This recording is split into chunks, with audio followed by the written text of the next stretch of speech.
আরে দুনিয়ার মানুষ রে, যেই মানুষটার টাকা নাই সে যদি জ্ঞানী হয় তার কিন্তু চাইরানার বেলও দিতে চাই না। তাইলে একটা জিনিস বুঝলাম, টাকা আছে তো দাম আছে, টাকা নাই তো দাম নাই। আখিরাতে যার নেক আমল নামক টাকা থাকবে তার দাম থাকবে, যার নেক আমল নামক টাকা থাকবে না তার কিন্তু দামও থাকবে না। ও দুনিয়ার মানুষ রে, এই পৃথিবীটা টাকা কামানোর জায়গা, এই পৃথিবীটা আবার নেক আমল কামানোর জায়গা। আজকে আপনার টাকা নাই, কালকে টাকা হয়ে যেতে পারে, কিন্তু আজকে নেক আমল কামান নাই, কালকে আর নেক আমল কামানোর সুযোগ নাই যদি মরে যান। ও দুনিয়ার মানুষ রে, এই জন্য দুনিয়ার রঙের পিছনে না ঘুইরা নেক আমলের পিছনে ঘুরি। আপনি আমি যদি আজকে মারা যায়, তাইলে কিন্তু আপনার আমার নেক আমল যদি কম হয়, গুনার পাল্লা যদি ভারী হয়ে যায়, আপনার আমার নামটা যদি জাহান্নামের খাতায় উঠা পড়ে, আল্লাহ যদি ডিক্লিয়ার দিয়া দেয় লোকটা জাহান্নামী, জাহান্নামের ফেরেশতারা গলার ভিতরে শিকল লাগাইবে। আর জাহান্নামের দিকে যখন টানতে থাকবে, জাহান্নামের একটু গরম উত্তপ্ত হাওয়া যখন শরীরের ভিতরে রাখবে, জাহান্নামী ঘোষণা শুনেই তো আমি আপনি কান্না করতে থাকবো। আর আল্লাহরে ডাইকা ডাইকা বলবো, আল্লাহ আপনি আমারে জাহান্নামে বানান না গো আল্লাহ, একটা মাত্র সুযোগ দেন, আমি আবার একটু দুনিয়াতে যাইতে চাই, দুনিয়াতে যাইয়া আবার নেক আমল কামাই কইরা নিয়ে আসতে চাই।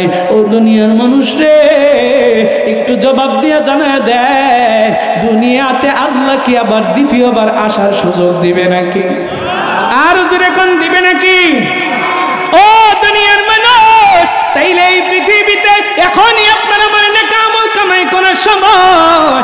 আল্লাহ হায়াত দিয়েছেন কম, সময়ের মূল্য বাড়াইছেন। আপনি আমি চাইলে নেকের পাহাড় করতে পারি। কোরআনের একটা হরফ যদি পড়লে 10টা নেকি হয়, 3টা সেকেন্ড 2টা সেকেন্ডে যদি 190 নেকির মালিক হওয়া যায়, তাইলে আপনি আমি কোরআন তেলাওয়াত কইরা কইরা নেকের পাহাড় কামাই করতে পারি।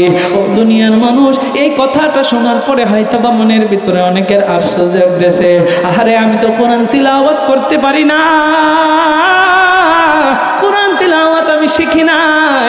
আজকে আপনাদেরকে আমি বলতে চাই, এখনই লাইগা যান মাদ্রাসার ভিতরে হুজুরদের কাছে কোরআন শিক্ষা শুরু কইরা দেন, নিজের সন্তানটারে মাদ্রাসার ভিতরে ভর্তি করায়া দেন। ভুল করছেন আপনি, আপনার কপাল খাইছেন, সন্তানের কপালটা আর খাইয়েন না, সন্তানটারে মাদ্রাসায় ভর্তি করায়া দেন।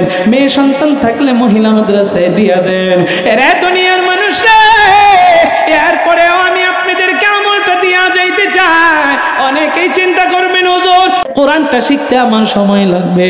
আপনাদেরকে বলতে চাই, এখন থেকে আমল করতে পারবেন। আপনি কি সূরাতুল ফাতিহাটাও পড়তে জানেন না? আপনি কি সূরাতুল ইখলাসটাও পড়তে জানেন না?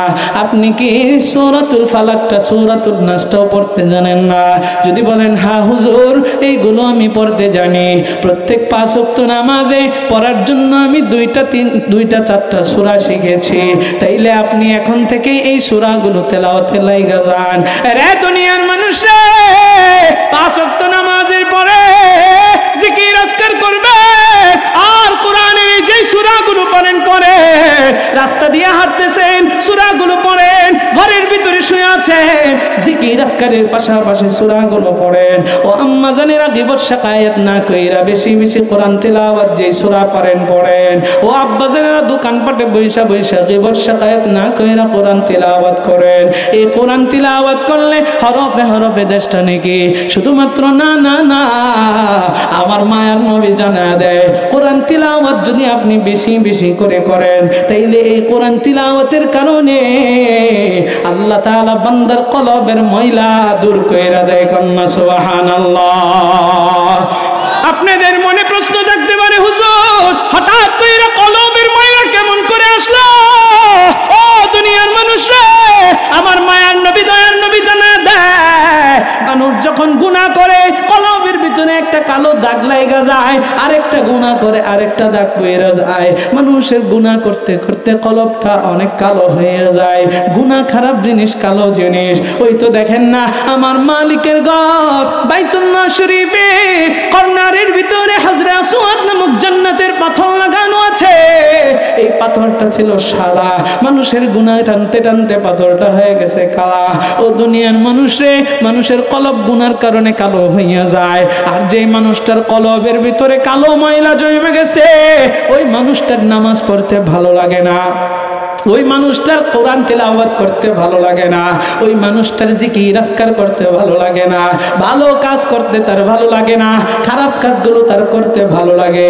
আমার মায়ার নবী, দয়ার নবী, রহমতের নবী জানায় দেয়, অনুনাজ্জিলু মিনাল কুরআনি, আল্লাহর বাণী, অনুনাজ্জিলু মিনাল কুরআনি মা হুয়া শিফা। আল্লাহ তাআলা এই কোরআনটাকে নাজিল করেছে ও রাহমাতুল লিল মুমিনিন। আরে মুমিন, তোমার আপনার জন্য শিফা ও ঔষধ স্বরূপ হিসাবে এই কোরআন আপনি আমি যদি তেলাওয়াত করি, আমার আল্লাহ তাআলা আপনার আমার কলবের ময়লাটা দূর কইরা দেয়। চিৎকার মেরে বলেন না সুবহানাল্লাহ।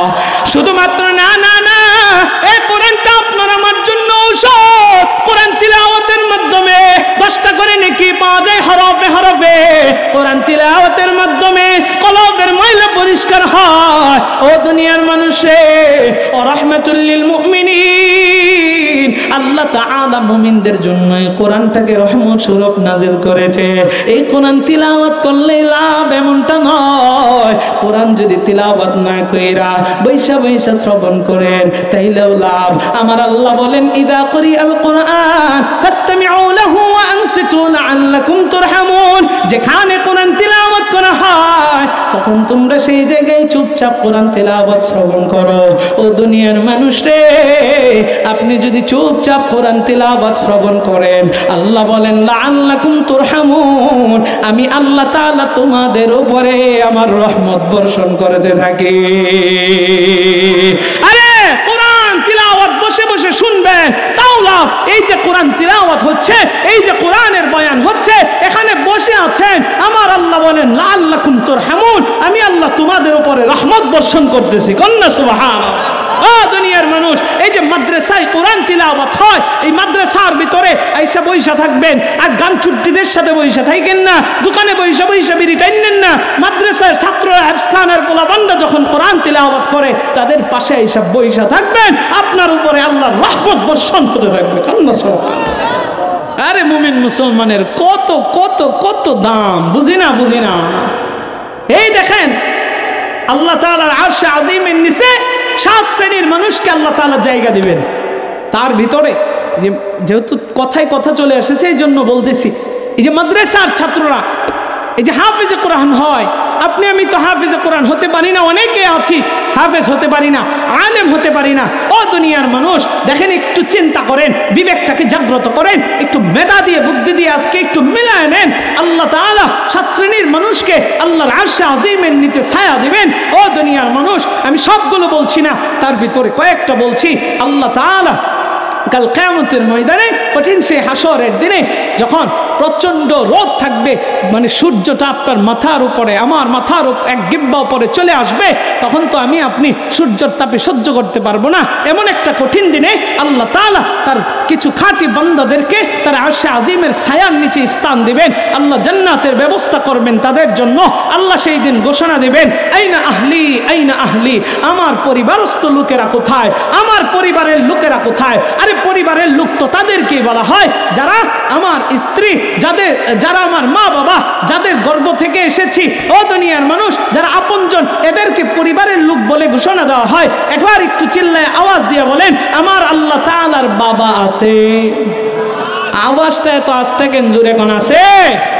আমার আল্লাহর মা আছে, আমার আল্লাহর সন্তানাদি আছে। আল্লাহ কারো থেকে জন্মগ্রহণ করেন নাই, কাউকে জন্ম দেন নাই। যখন আল্লাহ বলবেন আইনা আহলি, আমার পরিবারস্থ লোকেরা কোথায়, এই ঘোষণা দিতেই ফেরেশতারা কইবে, আল্লাহ দুনিয়াতে তো আপনার মা বাবা ছিল না, আপনার তো সন্তানাদি ছিল না, তাইলে আপনি আজকে পরিবারের লোক কাদেরকে আপনি ঘোষণা করে বলতেছেন? আল্লাহ বলেন, হুম আহলুল কোরআনি হুম আহলুল্লাহি ওয়া খাসাতুহু, আমি ঘোষণা দিচ্ছি আমার পরিবারস্থ লোক হচ্ছে তারা যারা দুনিয়াতে আমার কোরআনের সাথে সম্পৃক্ত লাগাইছে, কোরআনের হাফেজ হয়েছে। এই লোকরা আমার আহলে কোরআন, আমার কোরআনের অন্তর্ভুক্ত ছিল, কোরআনের আহাল ছিল।